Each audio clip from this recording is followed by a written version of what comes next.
Halo teman-teman semua, masih diundang project dan ketemu lagi bersama KUC. Oke, kali ini kita akan pelajari tentang materi sains di kelas 4 ya, yaitu tentang daur hidup makhluk hidup. Di daur makhluk hidup ini nanti kita akan pelajari bagaimana proses tumbuhnya hewan mulai dari telur atau pada saat dia melahirkan. Kemudian nanti kita akan pelajari juga bagaimana cara tumbuhan untuk tetap tumbuh dan berkembang biak ya. Oke, ini dia yaitu tentang daur hidup makhluk hidup. Namun sebelum kita masuk ke dalam pembelajaran, kakak harap teman-teman semua dapat mencapai tujuan pembelajarannya ya. Yang pertama yaitu teman-teman semua kakak harap dapat membandingkan siklus hidup beberapa jenis makhluk hidup serta mengaitkannya dengan upaya pelestariannya. Yang kedua, kakak harap teman-teman semua dapat membuat skema siklus hidup beberapa jenis makhluk hidup yang ada di lingkungan sekitar dan slogan upaya pelestariannya. Itu dia tujuan pembelajaran kita kali ini. Oke, sekarang kita masuk ke dalam pembelajaran yang pertama, yaitu tentang daur hidup pada hewan. Di daur hidup pada hewan ini nanti kita akan pelajari ada dua poin. Yang pertama yaitu kita pelajari tentang hewan bermetamorfosis. Yang kedua yaitu hewan tidak bermetamorfosis. Oke, sekarang kita bahas poin yang pertama, hewan bermetamorfosis. Hewan dikatakan bermetamorfosis jika bentuk hewan muda sangat berbeda dengan dewasanya. Misalnya gini nih, jadi ketika dia lahir kemudian hingga menjadi dewasa, terjadi perubahan-perubahan pada bentuk dan fungsi tubuh yang sangat signifikan atau sangat berbeda. Nanti di hewan bermetamorfosis ini kita akan pelajari dua poin ya. Yang pertama yaitu ada metamorfosis sempurna, dan yang kedua yaitu hewan tidak bermetamorfosis. Oke, sekarang kita masuk ke dalam metamorfosis yang sempurna. Metamorfosis sempurna ini mengalami perubahan bentuk dan fungsi bagian tubuh sejak telur menetas menjadi larva. Larva itu atau ulat ya, sehingga menjadi individu yang dewasa. Nah, itu dia pengertian singkat secara metamorfosis sempurna. Kemudian ciri khasnya terdapat tahap pupa atau kepompong pada serangga ataupun terdapat pada berudu katak ya. Nah, jadi kepompong itu pada serangga itu merupakan proses mudanya ya. Kemudian berudu pada katak pun, berudu itu termasuk ke dalam hewan, katak yang muda. Jadi intinya di metamorfosis sempurna ini ada dua kunci. Yang pertama teman-teman harus ingat kata larva atau ulat, dan yang kedua adalah pupa yaitu kepompong. Selanjutnya ini dia teman-teman contoh hewan yang mengalami metamorfosis sempurna. Kakak ambil contoh yaitu kupu-kupu ya. Kupu-kupu dimana mulai terlahir dia dari bentuk telur. Kemudian telur menetas menjadi ulat atau larva. Setelah menjadi ulat itu, ia berubah menjadi kepompong atau pupa. Ingat ya, kita masuk ke dalam kepompong muda. Selanjutnya masuk ke dalam proses kepompong tua atau kepompong siap menetas. Dan yang terakhir yaitu muncullah kupu-kupu muda dan hingga berubah menjadi kupu-kupu dewasa. Nah, ini dia yang dimaksud dengan metamorfosis sempurna. Ingat bahwa pada saat hewan muda hingga menjadi hewan dewasa, terjadi bentuk dan fungsi tubuh yang sangat berbeda. Seperti yang teman-teman lihat bahwa ulat dan kupu-kupu itu tentu sangat berbeda jauh ya. Ulat hidup di darat dan bergerak menggunakan liukan dari perutnya, sedangkan kupu-kupu dia bergerak terbang menggunakan sayapnya. Selanjutnya kakak punya contoh lagi, yaitu ada hewan katak. Seperti yang teman-teman lihat bahwa katak itu hidupnya di dua alam ya, atau disebut juga dengan hewan amfibi, di mana dia dapat hidup di air dan di darat. Oke, kita bahas tentang katak. Katak mula-mula terlahir dari sebuah telur. Kemudian telur ini tentunya hidupnya di air ya. Kemudian telur menetas dan menjadi berudu. Berudu mengalami pertumbuhan dan perkembangan hingga ia menjadi berudu yang memiliki 2 kaki. Selanjutnya berudu berubah, dia memiliki 4 kaki. Setelah proses berudu selesai, mulailah muncul katak muda. Nah, di katak muda ini dia sudah tidak hidup lagi di air, melainkan sudah hidup di darat ya. Dan tentunya ekor dari berudu ini sudah mulai berkurang pada proses katak muda, dan pada akhirnya katak muda berubah menjadi katak dewasa. Itu dia teman-teman contoh dari metamorfosis sempurna pada katak. Selanjutnya yaitu kakak punya contoh lagi, yaitu nyamuk. Nyamuk seperti yang teman-teman lihat, dia dimulai dari proses telur, kemudian berubah menjadi larva atau jentik nyamuk yang suka ada di kamar mandi, dan dia hidup di dalam air. Kemudian dia berubah menjadi pupa atau kepompong. Ingat ya. Nah, kepompong pada nyamuk ini dia hidupnya masih di dalam air. Setelah beberapa hari, kemudian kepompong tersebut berubahlah menjadi nyamuk yang hidupnya di udara dan di darat. Nah, ini dia teman-teman. Sudah mulai terlihat ya perbedaan yang sangat signifikan, di mana pada saat nyamuk muda atau disebut dengan jentik nyamuk, dia hidup di dalam air dan bergerak seperti berenang-renang. Kemudian setelah menjadi dewasa, dia proses bergeraknya dengan terbang ya. Ini sangat jauh berbeda. Itu dia yang dimaksud dengan metamorfosis sempurna. Selanjutnya yaitu kita bahas tentang metamorfosis tidak sempurna. Metamorfosis tidak sempurna mengalami perubahan bentuk dan fungsi yang tidak mencolok pada individu muda dan individu dewasa.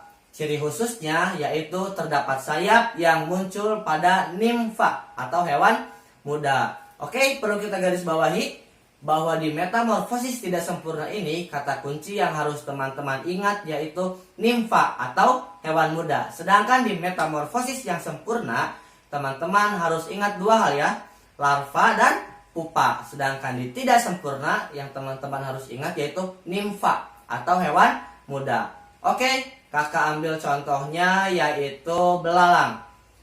Dimana belalang ini hidup dimulai dari telur tentunya. Kemudian telur menetas dan menjadi belalang muda ya.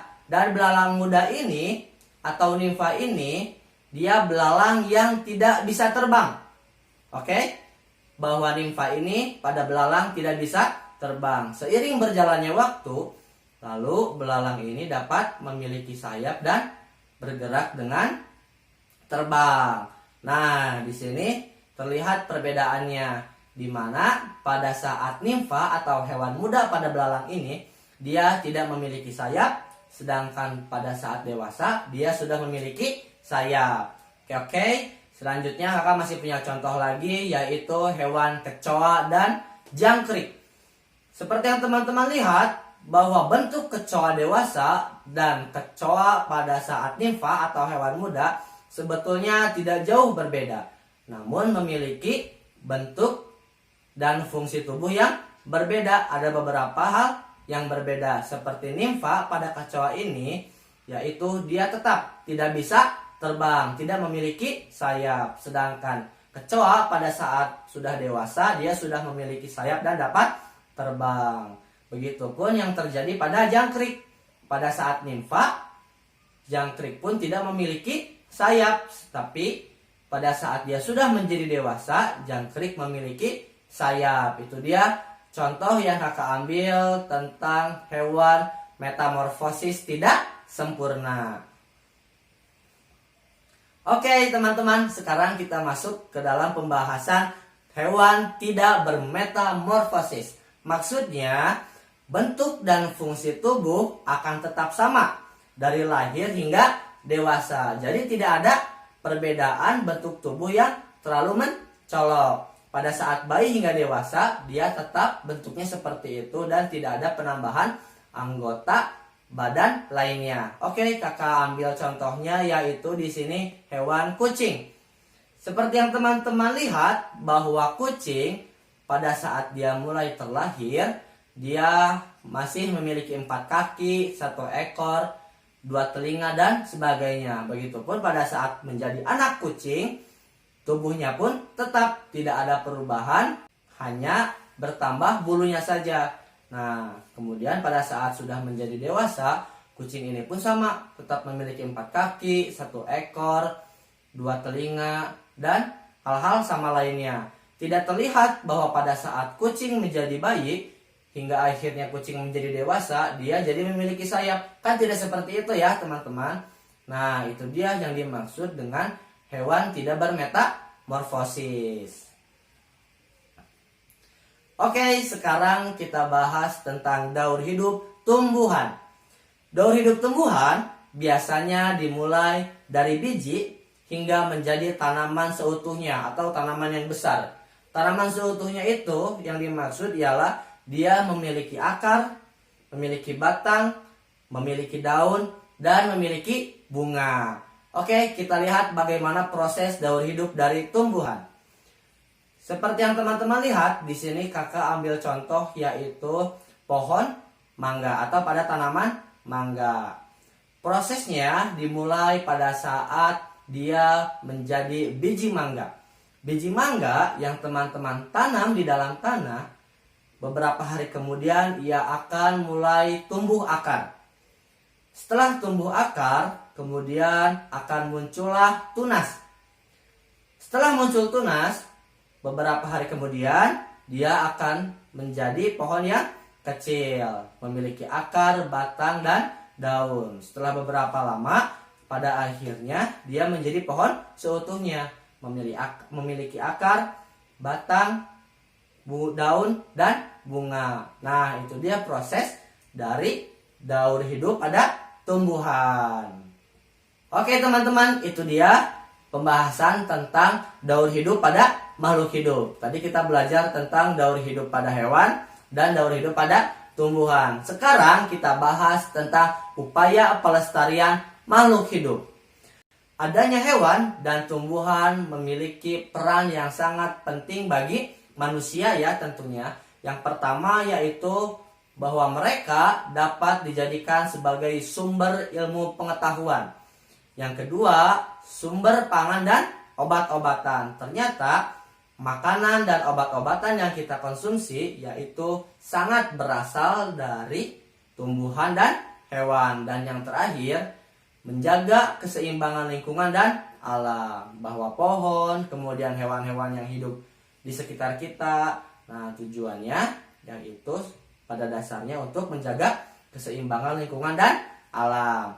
Oke, selanjutnya di sini kita akan mempelajari tentang penegakan hukum terhadap perburuan hewan langka dan penebangan hutan. Jadi teman-teman harus hati-hati nih. Kalau misalnya memiliki hewan yang ternyata termasuk ke dalam kategori langka, nah teman-teman bisa saja melanggar hukum. Seperti yang teman-teman lihat bahwa pemerintah dengan sengaja ya tentunya membuat peraturan untuk melindungi hewan dan tumbuhan terutama yang terancam punah atau musnah. Tujuannya agar orang-orang yang memelihara hewan langka dan menebang hutan secara ilegal atau secara liar dapat memiliki rasa jerak dan orang tersebut diharapkan mampu memiliki kepedulian untuk melestarikan hewan dan tumbuhan. Sekarang kita bahas tentang penangkaran serta pembudidayaan hewan dan tumbuhan langka ya. Oke. Penangkaran dibuat untuk menyelamatkan hewan tentunya. Hewan langka yang terancam punah. Penangkaran dikhususkan untuk pemulihan hewan langka yang mengalami luka-luka dan trauma lingkungan. Jadi ada beberapa tempat yang memang dikhususkan untuk mengobati hewan-hewan yang mengalami luka. Seperti halnya banyak terjadi di alam sekitar kita, seperti di lautan, bahwa penyu-penyu, ternyata penyu sering memakan makanan plastik akibat manusia yang suka membuang sampah sembarangan. Kemudian ada beberapa hal, kemudian ada beberapa hewan juga yang luka-luka akibat ulah dari tangan-tangan manusia yang jahil. Nah, di sini ada tempat penangkarannya. Bagi tumbuhan langka, nah yang dapat dilakukan yaitu dengan cara dibudidayakan agar tidak cepat punah, atau kita sebut juga dengan proses reboisasi, ya, penghijauan kembali. Oke, selanjutnya yaitu kita bahas tentang perlindungan hewan dan tumbuhan yang langka secara ex situ dan in situ. Perlindungan in situ ialah perlindungan di dalam habitat aslinya. Satu, yaitu ada hutan lindung, kemudian suaka marga satwa, yang ketiga ada taman nasional, yang keempat yaitu cagar alam. Oke teman-teman, jadi perlindungan in situ ini ialah pelindungan hewan atau tumbuhan pada habitat aslinya. Misalnya koala kan habitat aslinya di hutan, maka koala tersebut dikembangbiakan di hutan, ya, tidak di tempat lainnya. Oke, kita bahas tentang ex situ.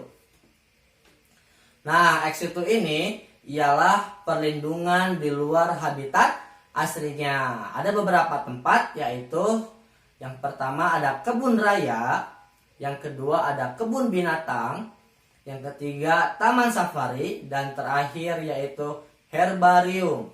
Nah, mungkin teman-teman baru dengar ya, apa itu herbarium? Herbarium itu sama halnya dengan museum. Museum bagi hewan atau tumbuhan yang sudah punah, namun jasad-jasadnya masih tersimpan dengan baik atau diawetkan di herbarium. Tujuannya untuk apa? Agar kita dan adik-adik kita dapat mempelajari hewan-hewan yang sudah punah tersebut. Nah, itu dia teman-teman yang kita pelajari hari ini, yaitu tentang daur hidup makhluk hidup dan upaya pelestariannya juga. Oke, jika teman-teman ada yang ingin ditanyakan, silahkan teman-teman boleh mengisi di kolom komentar. Tetap ingat, like, share, and subscribe. Dukung kami Undang Project.